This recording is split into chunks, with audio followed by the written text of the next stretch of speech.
Bonjour, je suis not manly, ici le voyage d'espace je ne sais quoi. Welcome to the third moon of Jewel. This is Tylo. And there we go. 1,800 kilometers across. A mere 1/10 of a Kerbin, and surface gravity is about 1/3 of Kerbin. It's a much smaller moon compared to stock, and it also has an atmosphere. There we go. One day is about 13 and a bit Kerbin days. It is tidally locked with Jewel, and also a very, very light inclination, making it easily approachable. Delta V to get out here is almost 1 kilometer per second from Lathe orbit. Capturing is about 800, and you can land on parachutes, but taking off takes about 2.2 kilometers per second. Tylo in Je ne sais quoi is not the menace that it was in stock. The atmosphere makes things a lot easier for landing. It also offers additional science points for those career mode playthroughs. However, to tone things down a bit, they have taken away the majority of the biomes, and because it's a smaller moon, gravity assists are not as effective. Also, it has fairly rough terrain. Be careful when you are doing those landing approaches. When we last left our heroes, Valentina, Bob, and Doug Kerman, they were in low orbit above Vol, getting ready for their ejection out to Tylo. And like before, we are sending out the pain train, although it's down to only one car, that being the Tylo Rover. So we're going to send that out first. Strangely enough, the main mission craft gets to Tylo before the Rover train does. I don't know how I did that, but sometimes when I launch something just gets ahead of other things. I don't know why. We've seen that at Eve, we've seen that almost at Duna. Anyway, trying to get our approach cleaned up here. There we go. Here come our heroes. We're getting ready to do our ejection out to Tylo. There we go. That's better. Valentina's back in the driver's seat. Anyway, we're trying to stay just above the atmosphere. There we go. 92 kilometers. Only problem is our approach was retrograde, so we're just fixing that so our approach is prograde. There we go. Get that all nice and fixed up. Here comes the pain train rovers all on our way to Tylo. It's a pretty short train now, so the frame rate's improved a lot. But still, the main mission craft arrives very shortly after. There we go. Getting our usual signs from high space above Tylo. Bob has had his work cut out for him on this trip. From this distance, we cannot see any anomalies, but don't worry, we do find some later on. Oh, look at that. A crescent Tylo. Might be a desolate place, but damn, it's beautiful from space.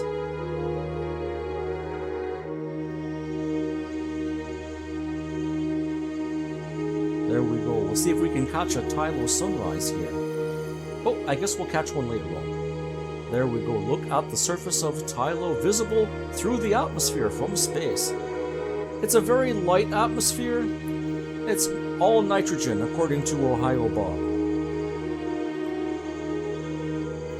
They've likened Tylo to Je ne sais quoi Duna, oddly enough. There's Jewel in the background here, and here's the pain train closing its orbit. We're getting ready to drop off our rover. This is the last rover, and this is the last stop for the pain train. Only, I don't know if we're going to send this thing back to Kerbin by itself, or if we're going to join it up with the main mission craft. I don't know. We'll figure that out as time comes. Anyway, we're getting ready for our descent. With Tylo having very long days, I want to keep the exploring on the light side if I can. Otherwise, we're going to be out here for a very long time. My goodness. There we go. Dropping this... Oh, get back there. That was the wrong part. Somehow the docking port became the root part. But hey, that's okay. Let's get this thing ready for our approach. Much like Lathe, we can drop this thing down on a heat shield and parachutes, and using that service module there as an attitude control mechanism. There we go. Because we slow down so quickly, we don't seem to lose any signal. This craft has the same antenna as our lander will have, but we stay in pretty good contact with the rest of the network. In fact, there's hardly any heating effects at all. And there we go. Looks like we're going to land in a reasonably flat plane here. That'll make a parachute landing very simple for this rover. Much like the Lathe rover, we'll point this thing... Where are we pointing? We're pointing at normal to see if we can detach those parts without damaging the craft. Come on. Come on. There we go. No collision this time. What a desolate place this is.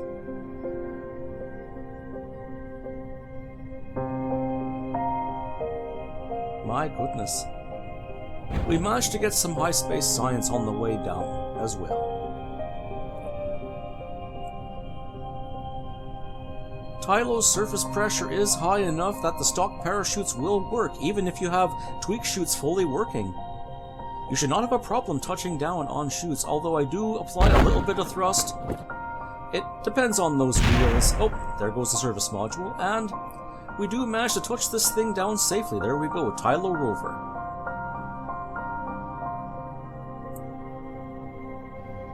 My goodness.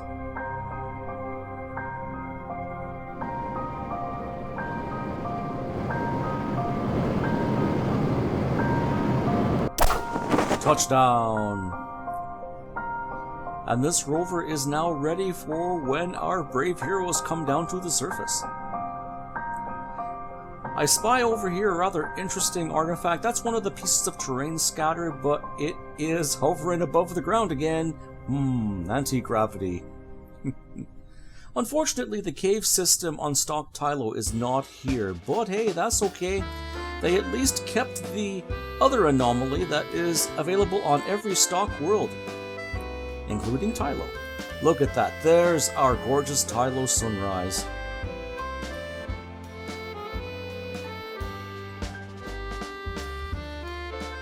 There we go.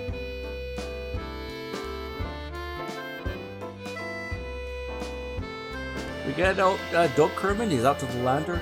I wish I put this lander a little bit better. There we go. Yeah, let's walk right through the through the fairing scaffolding there. There we go. Looks like Doug's lost a bit of weight there. He's able to squeeze through that. And here comes Bob. Now, for some reason, I had the same undocking problem here that I had at Vol, but at this time I was like, you know what? I don't care. Let's just detach the lander from its smaller docking port up here. Come on, where are we? There it is.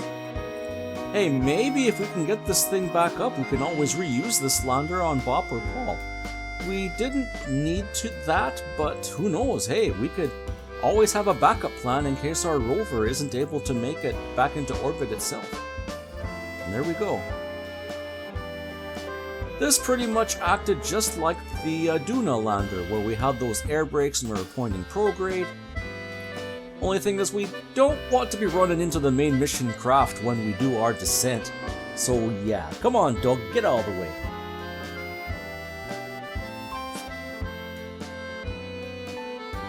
Still that same terrain glitch, but hey,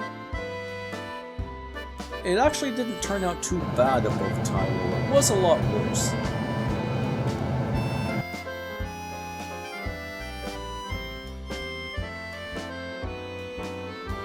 And there we go. As long as you're not landed in some really rough terrain, this process will work. I have to admit, I did blow it the first time. I ended up landing on about a 10-degree slope and tipped the lander over, and that was curtains for that. Fortunately, I do know the quick save option. Now this is coming down a lot quicker, so we do end up losing signal, but that's okay. We got Doug in firm command of this craft. See that hill in the distance? I was worried I was going to collide into that.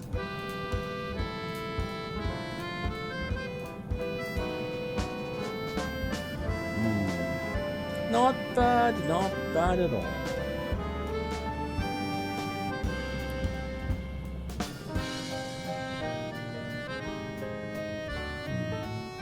Not much I can say here about this. If anything, I'd say the surface of Tylo reminds me a lot like JNSQ Eve. Maybe a little grayer, not quite as yellow. In stock, Tylo and Eve are much like opposites. They have different problems. Here, Tylo is, well, it's just another world. See this little depression here, this sort of crater? I tried landing in there, but we ended up missing it.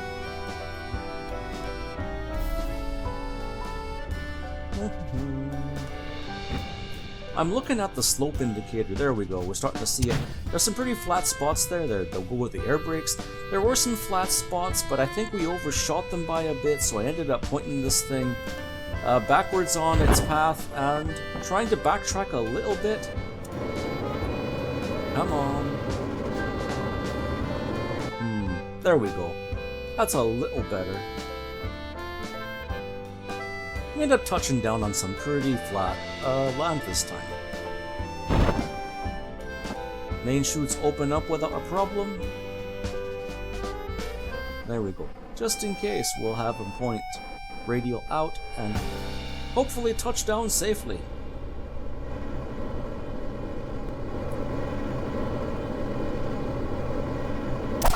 Touchdown, if a little bumpy there. Welcome to the surface of Tylo. That sky is nothing like stock Tylo because of the nitrogen atmosphere. In fact, it diffuses light pretty nicely there. We're planting a flag here for the rover to use as a target, just as we've done before. And there we go. While we're doing that, we're sending Valentina up to a higher polar orbit to try to uncover any anomalies, just like we've done with the previous 2 moons of Joule. It took a while, but we did find it eventually. There we go. Polar orbit. So a subjective moment later, the rover arrives, sitting right on top of the flag. Again. A little bit of time warp to fix that. That's better. We end up having to move that flag because it was in an awkward spot. We couldn't back away from it. S-turns did not work trying to get that rover out of the way. But that's okay.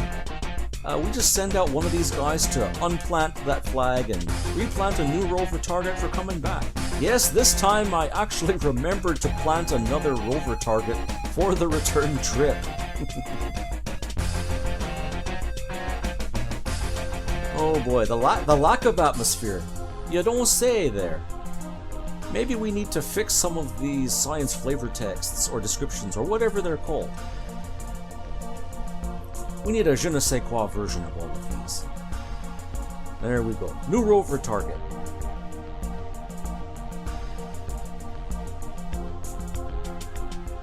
Okie dokie. Alright, Bob. Time for a nice long trip. Whoa! Strongman Bob there lifts the rover up with his bare hands and his head. There is one of the gorgeous mountains. Unlike stock Tylo, this Tylo has worn edges on its mountains because of its atmosphere. Not temperature, oh my goodness, down to 120 Kelvin. That's a little chilly. That's minus 150 C, by the way. On our search for the anomaly, we just had a hard time finding objects to scan, but we did finally find this thing over here, a Tylo dark boulder. The color just made it very difficult to distinguish from all the ground scatter. It was only by shining some headlights on it that we got it. Oh yeah. Very interesting scan there, 500 something science. There we go. There's the anomaly. We'll mark that. We'll try to get a closer picture, but as it turns out, this particular marker was close enough.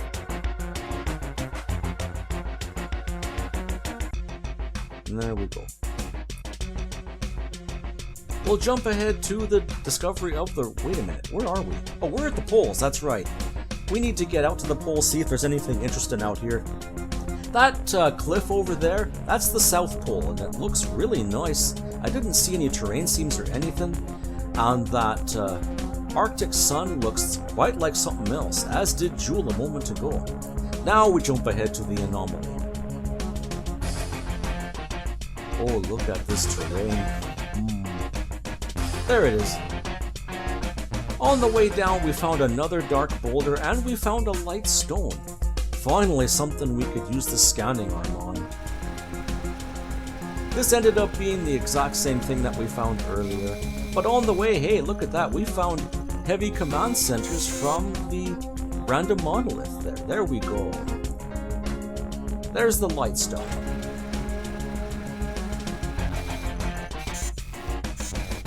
That modified scanning arm doing its job quite well. Oh, 360 science. That's a coincidence, just like the stone we found on Eve. Not bad at all. But this is small enough that we can take another sample of it with the pickaxe. So we send out Bob here. We don't get any extra science whether we scan it or take it home ourselves, but it's always nice to show off Tylo rocks for bragging rights. There we go. Here is the anomaly, the random monolith. We do plant a flag out here, even though you don't see it on camera, and we get a selfie here. There we go. Bob is like, I don't like this. Oh, off.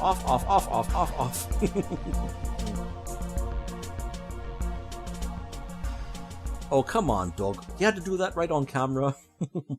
Now, nightfall's coming pretty quickly, so we're not going to wait for Valentina to come back to low Tylo orbit. We're going to rush over there, hopefully before sunset. Fortunately, the rover is very, very quick with Bon Voyage, and Bob gets it here just within sunset. Look at that sun. There we go. Doug takes a copy of the science up to the lander can. There we go. Up we go. Come on. EVA jetpacks do work a little bit on Tylo. This time, not like it before. There we go. Finally, Bob here goes and plants the real flag.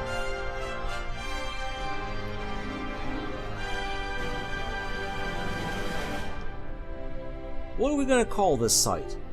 Oh, I know! Winnipeg! At minus 153 C? Why not?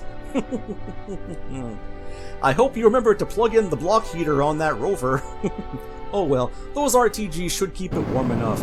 Now we get back up into low orbit, preferably before sunset, before it gets really cold, and we got those really long Tylo nights. Now, just like the Duna lander, Tylo's atmosphere is thin, but it is there, so I prioritized getting up into the high atmosphere as quickly as I could, and then the rest of the ascent was pretty easy. Although we did have to use all of our stages to finish the ascent. And there we go. 97 by 97, nice and safe. Now, these guys are just going to hang out here in low Tylo orbit until Valentina comes along to pick them up. There's Jewel in the background, finally.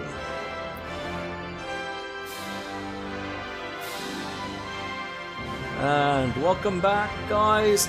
Valentina's going to pick you guys up. Now, this is a special day for any American viewers out there. Of course, it is July 4th, Independence Day. So, as a compensation for last time, let's play a couple of tunes for you guys. There we go. And if I get copyright dinged for this a second time, well, we'll just have to sick the United States Navy on you guys. This is public domain work, okay? There we go. So Bob and Doug Kerman come back to the main mission craft, and hey, we got that caboose still attached to there. We can keep this lander for use on Bob or Paul just in case the rover can't make it back up. Look at that. Tylo sunrise, and Bob and Doug safely back aboard the main mission craft. Let's get this lander attached, and we'll do one more song that's, well, it's kind of compatible for both Canadians and Americans, depending on your lyrics. Doesn't matter. We'll just dock this thing, this time leaving the door away from the scaffolding.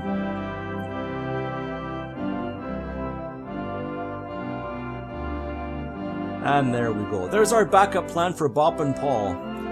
We'll see you at Bop in the next episode. Until then, happy July 4th, and I'm not manly. Fly safe.